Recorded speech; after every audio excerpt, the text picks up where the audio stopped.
Hello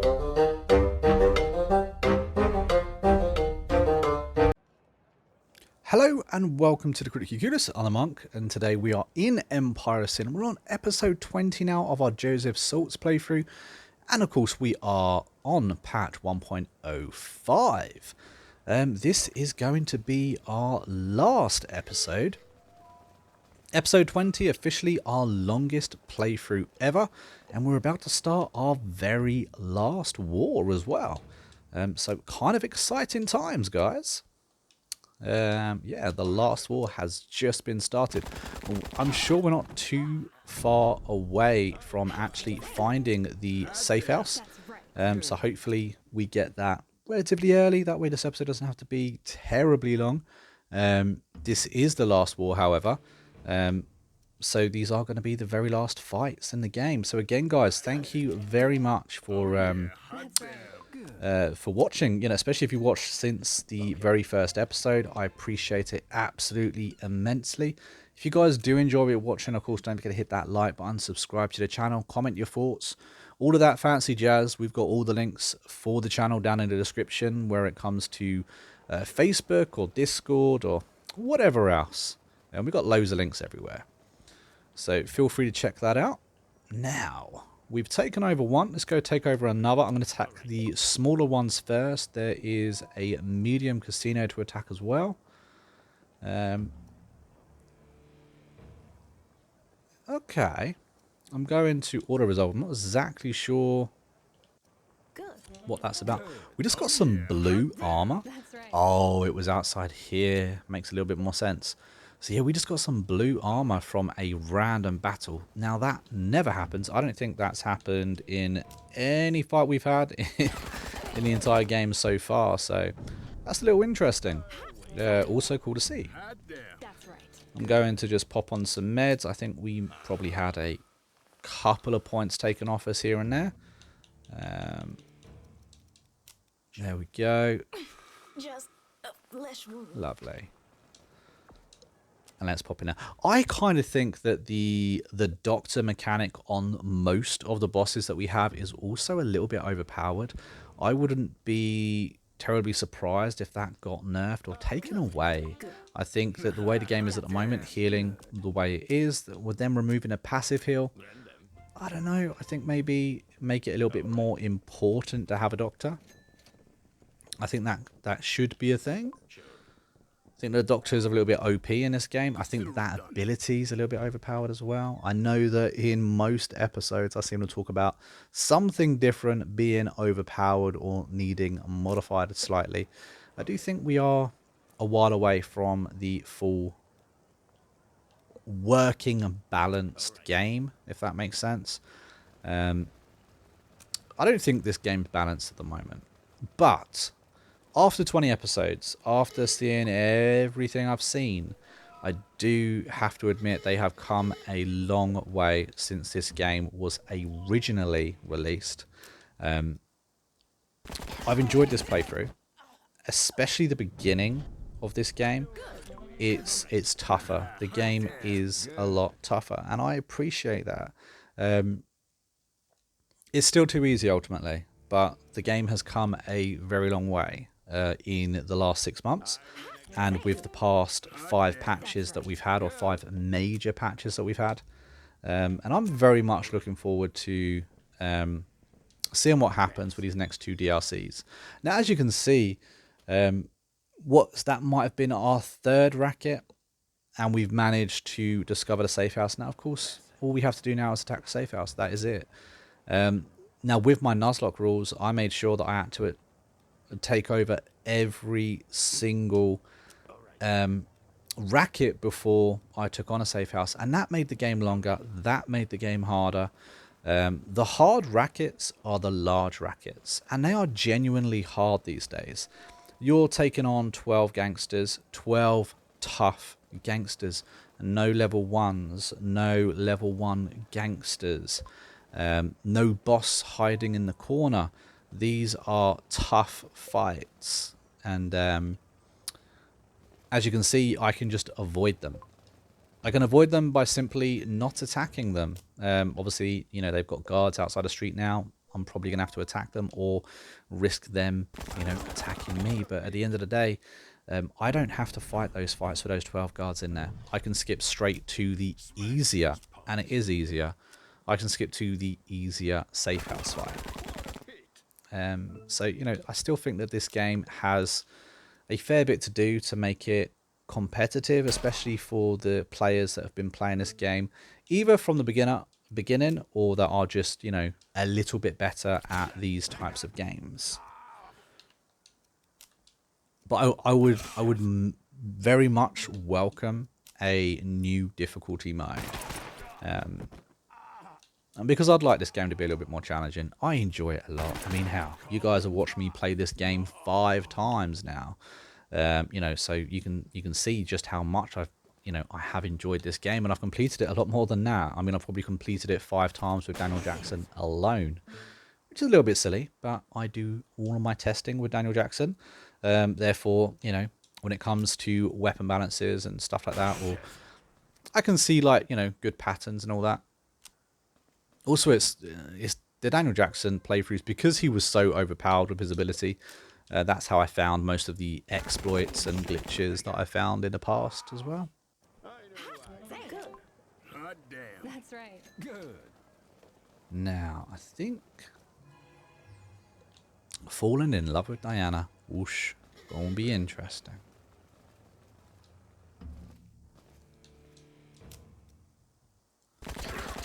This is just a random gangster that's been left behind. Basically, his boss is dead and he's just on the street.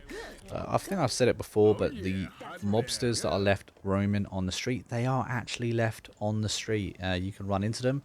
They can be inside rackets that they were hitting. So it's a good idea to watch out for them. It's not a glitch. It is just something. They're kind of just leftovers of the game. They don't kind of disappear when you kill the boss. Maybe they should be hired by other bosses. Maybe not by us, as we don't have patrols, but by other bosses.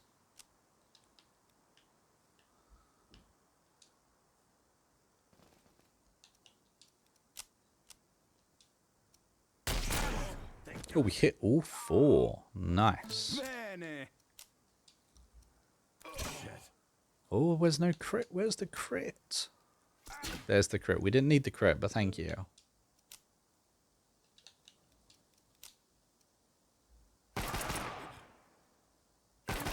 Wonder how hard this this safe house is going to be.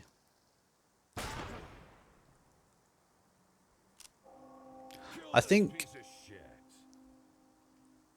maybe 3 safe houses ago was quite difficult. I think Frank Reagan was quite a difficult safe house, if I remember right.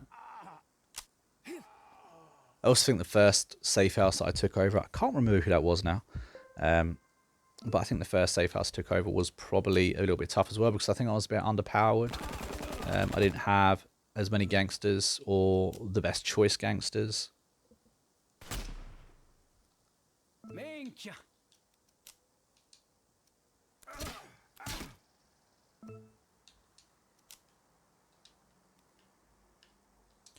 But because they've changed how much the gangsters cost, that's really made the game a lot easier. I know a lot of people freaked out about Rush being removed, and I do understand why people like Rush. But after playing the game, you can see that you don't need it. You don't need whiskey. In fact, all they've really done is removed a reason for you to even bother upgrading a racket. As you can see, I pretty much haven't bothered at all. I did start to upgrade rackets. I was starting to produce whiskey, but I didn't need it. With the protection money, with the missions, with the random hits on the rackets around me, with the manipulation of the boss inventories, and of course selling jank weapons to the black market, I haven't needed any cash, and I've been hovering around just under 300,000 for a while now. And at this point, I have nothing to really spend my money on. I don't need gangsters. I've been firing and hiring them at will. And yeah, so money itself isn't a problem within this game anymore, which again, I feel does need to be addressed. Maybe they were a little bit too kind when it comes to what they've done with the bosses in lowering their prices. Maybe they need to be adjusted again. So we are up against 11 gangsters here, or 11 guards. What, 10, 9 guards, 1 mobster, and of course the boss. And of course they've got another boss as well. By the looks of it, the boss is only at 155. The entire playthrough, we have not seen them have anything bigger than 155. It makes me wonder whether they even can level up, if they even get the notoriety. I think at the beginning of the playthrough, there might have been them at 150, but I haven't seen anything above 155 the entire playthrough. And again, we haven't seen them use their ability the entire playthrough either, which is disappointing. If they can no longer use their ability because of what they've done to the game, that's disappointing, and it needs to be fixed.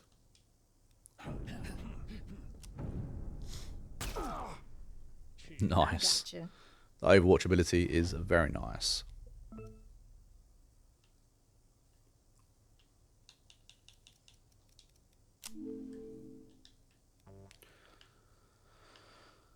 So I'll get behind cover, but I'll move forward a little bit. Tag up one of these at the back. Same deal, move forward, behind cover, some cover, and find someone to attack.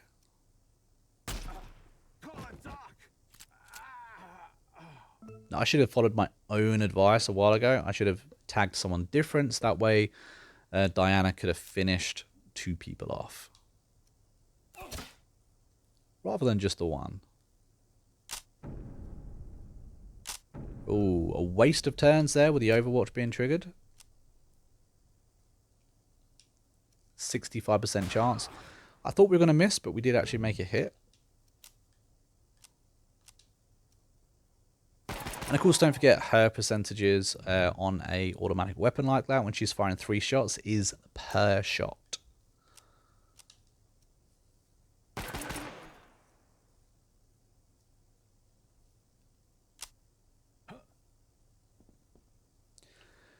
This safe house layout is a bit meh. It's not really good, and it's not really bad. It really depends on what the boss does. If they stay in the office, they have stayed in the office for me many times. If they stay in the office, it's just a waste. Complete waste. 60% chance of hitting. I'm not surprised we missed that, honestly. I should have possibly used the extra AP to either go behind cover good, you know, huddle down, or push up into the fight a little bit more.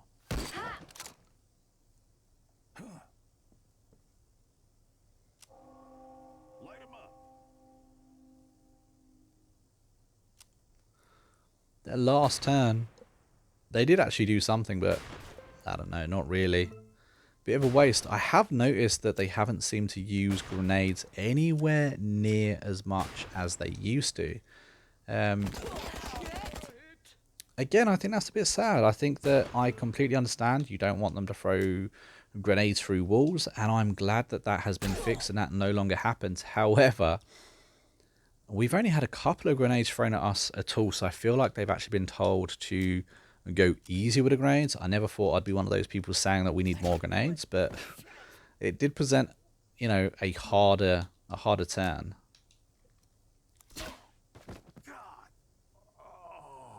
Yeah, see, with him just ended his turn in the back office because he's too far away. There's too many rooms separating us. Whatever the logic there is, it's not good.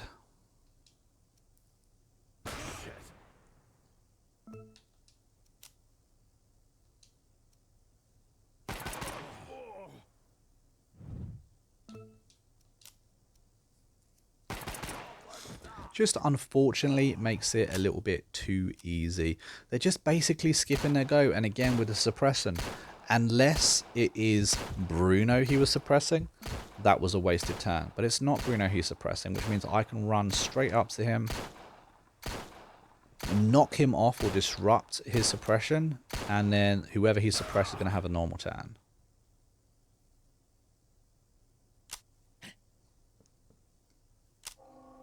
Watch out! They do seem to use their spectrum of abilities more than they used to, and that's absolutely great. I just wish that it happened for the boss as well.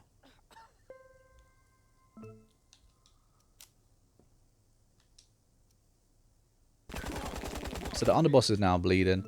Probably should have done that beforehand. I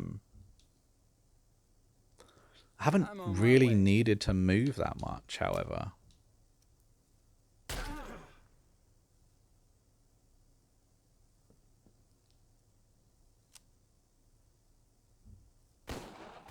Oh, he missed with both his shots. Interestingly, he managed to move and use double fire. Obviously, we definitely don't have that ability, but that's something that apparently he does. And of course, the underboss will now die on his turn. Oh, look at that. So he just had a go, but yet he gets to have another go. Again, that is a bit dodge, isn't it?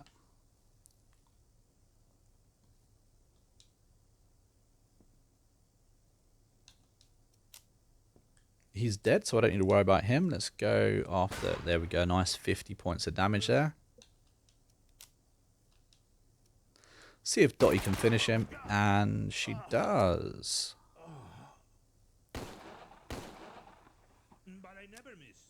So his hair trigger is just going off on one.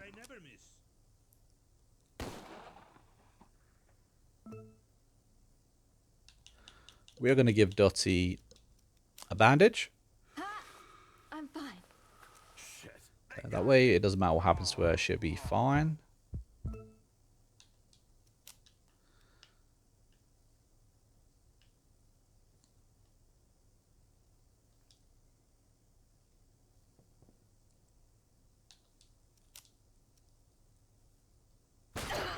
There we go. He's on 47 health. I think there's one in the back there. It really does need a move.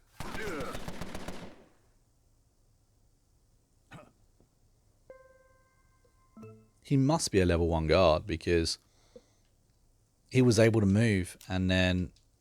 Yeah, look, he's only got 54 health. Just stupid. Absolutely stupid. A waste of a slot is what he was.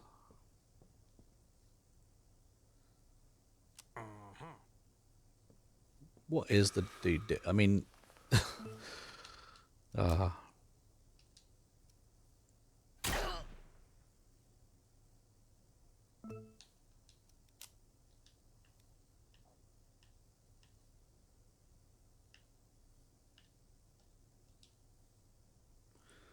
Move into a position where we can actually, you know, shoot.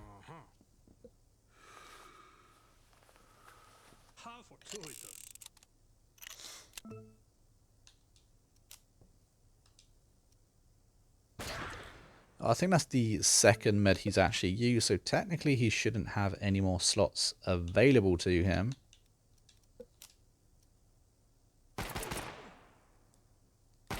Oh, he's got good armor. We've done barely any damage to him at all.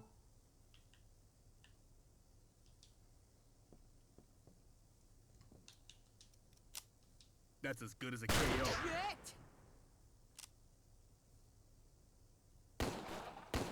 Using his double fire on Dottie. And of course he's using it again on Dottie. And a third time as well. Not sure that was double fire. I think he just emptied his clip. He probably had a gun with 5 bullets in it. It's my best guess.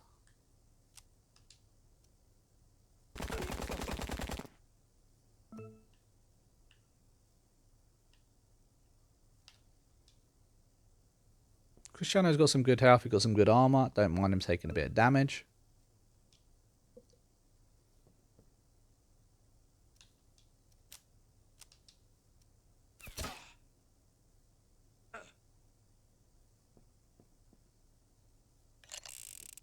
Yeah, he was kind of forced to reload then, so his turn is almost forfeit.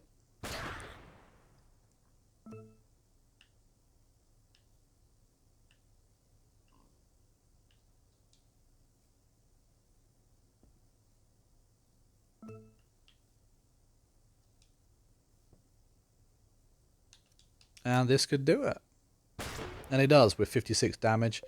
He's down, dead, gone, family's deceased. And that is it, guys. We have won the game. So there we go.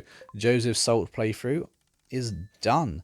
And thank you very much for joining me, guys, on this 20 episode playthrough. Very much appreciate it. And I will catch you in the next one real soon. In the next playthrough we do, it will not be immediately. I've got some reviews and stuff like that to do. But in the next one we do, we will be doing a Wheel of Misfortune, where you guys within the Discord will be able to pick what dreadful thing happens to me amongst my playthrough. But anyway, I'll catch you later.